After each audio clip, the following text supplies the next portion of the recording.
Hey, friends, welcome back to another bonus episode. What I've been trying to provide you with in these expert interviews is some practical how-tos for how do we set up our day to give us the best chance of having a good day. So today I'm excited to be talking with my friend Edie Melson, who lives just down the road from me. Well, not literally the road, but within close proximity. And we are going to be talking about journaling and the role that journaling plays in our mindset and framing our day. Welcome, Edie. I am so glad to be here. And I love talking about journaling because I'm so excited about it. I know you do. And so when I thought about that topic, I was like, can't do it without Edie. So I'm so grateful that you were willing to give up a few minutes of your busy day to talk to us. Let's talk about how long have you been journaling? Because you're probably one of the most prolific journalers I know.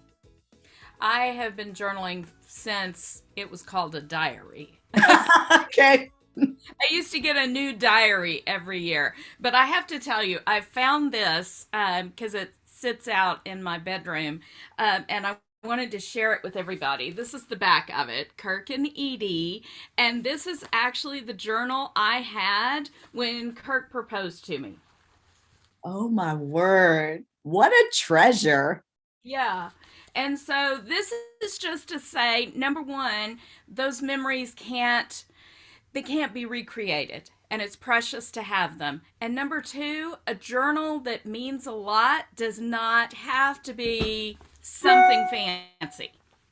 Okay.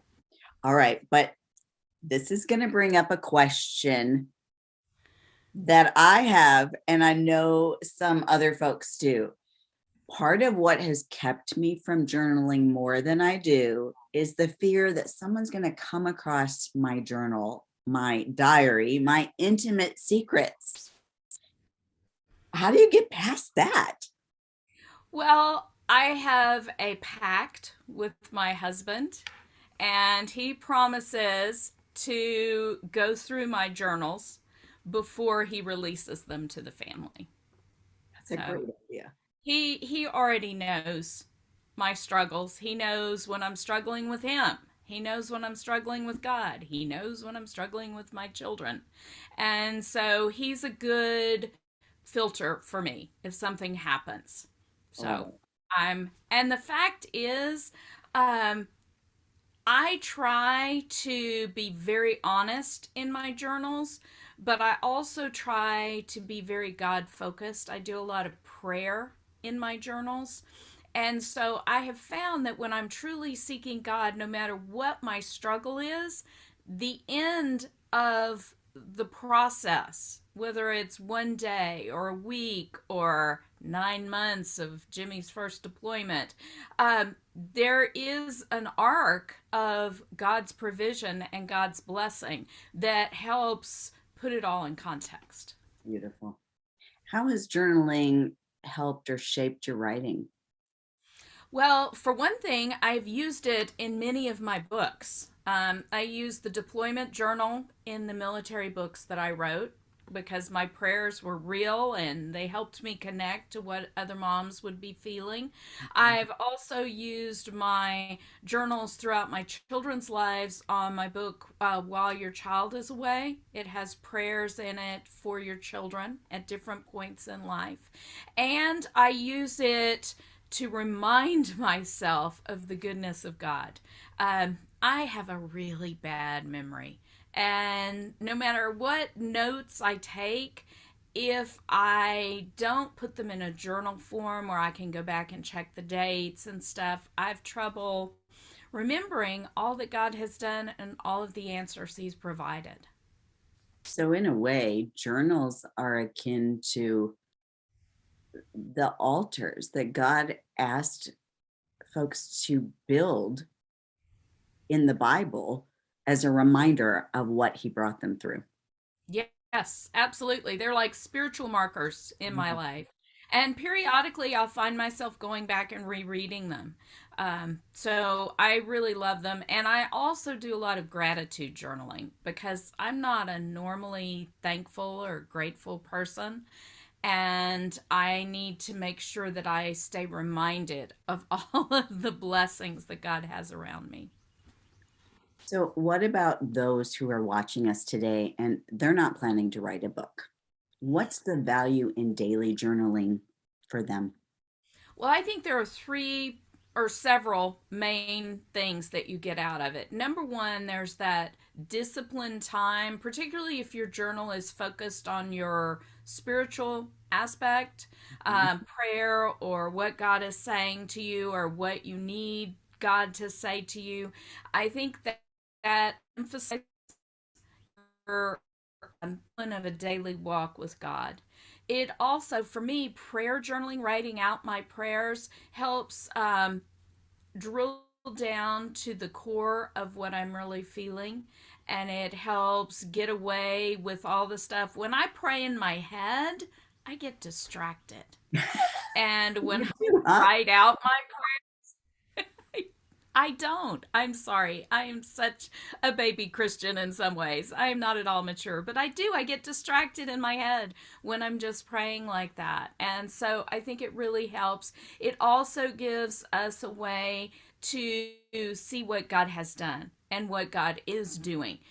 Sometimes I have gone back to my journals and realized I didn't know God did that. It was not something that was at the forefront of my mind. So I think that for those who aren't writers, it is an excellent practice.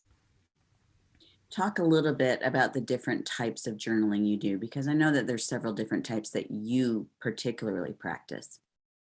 Yes, I do gratitude journaling and I do bullet journaling. Bullet journaling is more than just journaling, it's a way of organizing my life. And so it helps me keep track of business things and personal things, and I do it in a monthly format. And so at the beginning of each month, I set aside 2 pages for my gratitude journal for the whole month. So every time I turn to that month, the first thing I see is what are you grateful for today? And so that helps me that way. So I have gratitude journaling, bullet journaling, and then I also practice prayer journaling where I write out my prayers. Now, someone might be wondering, someone who's new to journaling has really kind of decided that's not their thing, but maybe they're piqued by this. Is there a wrong way to journal? Yes, buy a journal and don't use it. Okay, guilty. I mean, we're all guilty of that. We see this beautiful journal and we get it home and we think, oh, I'm going to mess it up. And so the first thing, and that's another benefit to journaling for me because I really struggle with perfectionism. And I have had to learn how to let go of being perfect and just write it down. My deployment journal, I actually don't open it up for anybody because it's covered in tears, it's covered in smudges. Sometimes the words on the page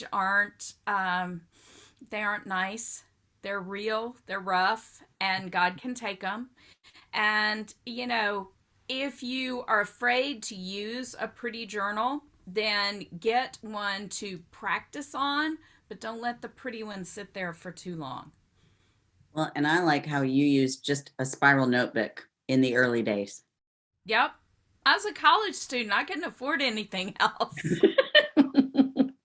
I I did have a diary when I was young, the kind that has the little key to keep your brother out that did absolutely no good. Yeah. Yes. Now I kind of wonder what happened to that. Yeah. Anyway. Yes, definitely. But I think it's really important. And I also have journals in the past, not my bullet journals, but when I've journaled through the years, sometimes I will set down a journal and pick up another one. And so there's all this blank space at the end of a journal. I don't mind that because the words that are there are precious, but I also don't mind picking it up again 2 years later and writing a new date and just continuing on with that. There are some very interesting connections God has built across those time bridges. So I just encourage you to play and have fun. Sometimes people do something called a sketch journal. There's several challenges on the internet where you write, or where you draw one thing, where you sketch one thing a day. Okay, I don't draw, so that just totally freaks me out. Hmm. But I have friends who do it and love doing it. There's also, you could do a poetry journal where you write a poem a day. There's all sorts of things. I probably have 25 of those journals that you're talking about where I've written 50, 75 pages, and then I have 200 blank pages. And the perfectionist in me, I can't go back and add to it because now it's all out of order. So maybe you've given me some permission today to do that. Well, think of it as this is God's timing. All And right. think of it as the fact that God is going to pull the two halves together in ways that we can't imagine. We often have different parts of our lives that seem totally unrelated, but when we give them to God, He brings those connection points. Beautiful. So, how about any tips for getting started journaling? I think the best thing to do is to find a pen that you love. It doesn't have to be a fancy pen. I have several that I love, but I've gotten into fountain pens. So I have a fountain pen that I like because it writes in purple ink, and I also have a bunch of teal ink too. And so I love that. But I think the biggest thing is also don't don't overwhelm yourself with writing too much. I Mm. used to get so frustrated because I would write pages and pages, and then I think, I can't keep this up. It's taken me an hour to do this. And so I try to force myself to write no more than one page, because even though I could pour out my thoughts sometimes for pages and pages, I find that if I do that, then the next time I pick it up, I have an expectation of I need to keep this up or it's going to be wrong somehow. And that's that perfectionist again. So I try to keep it at something that I can be consistent on. So, what our focus is right now is how we can establish these habits to help foster a good day, perhaps despite difficult circumstances. Do you think that picking up a journal and a favorite pen, even a pencil, whatever you have, a grocery list, would help foster a good day? I definitely do. And if you're really struggling with how to do a journal, I'm going to give you a short method. It's called the GLAD, GLAD method of gratitude journal. Okay. Journaling. The G stands for something I'm grateful for. The L stands for something I learned today. The A stands for something I accomplished. Occasionally that has been I got out of bed. Okay, that counts. And the D stands for something that God showed me that delighted me. Oh, I love that. I love that. Simple, easy, not overwhelming. Could probably accomplish that in 5 to 10 minutes. Mm-hmm.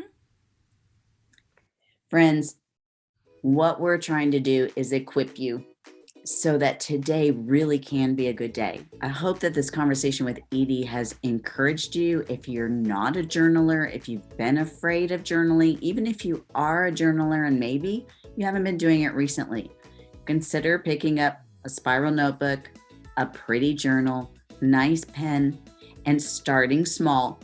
Perhaps starting with 3 things you're grateful for, or following the GLAD acronym that Edie just gave us. That's something that we can all do, and I think you'll be surprised at just how much it frames your day. Edie, thanks so much for sharing of your wisdom and expertise. My prayer for you and all those watching is that you'll have a good day today.